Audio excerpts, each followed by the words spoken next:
Hello, my name is Nurzhanova Akbota, and now I want to tell you about Jean Baudrillard's theory of hyperreality. In the modern era, evolutionary processes are especially fast. The human mind is also changing.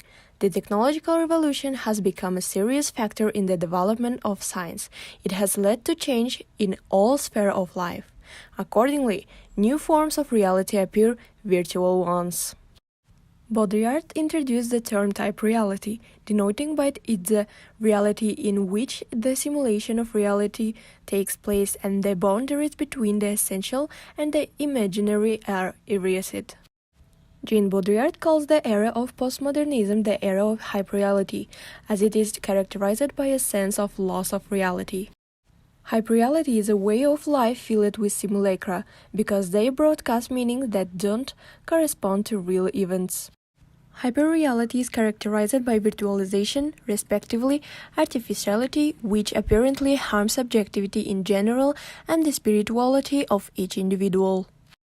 Simulated reality is becoming the most important factor in the development of technology, science, and culture.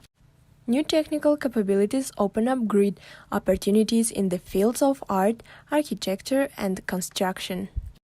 Jean Baudrillard took Disneyland as his example, and I want to follow his example and take our famous Fantasy World amusement park in Almaty. It exists so that people can visit a world where there is only laughter and fun. The fantasy world is presented as imaginary to make us believe that everything else is real. When you are inside this world, for you there are no those problems that usually visit your head outside. This fantasy world is in the real world, but a piece of it will be replaced. There are many other examples of hyperreality in our universe, such as an energy drink with a taste that doesn't exist, frozen wildberry peel, or a plastic Christmas tree that looks more like a real Christmas tree. Or a magazine photo of a computerized supermodel, perfectly trimmed garden, both natural and hyperreal.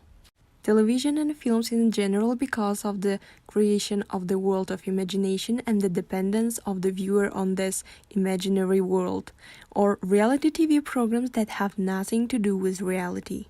Even just chatting with friends using emojis, we replace our real emotion with virtual ones.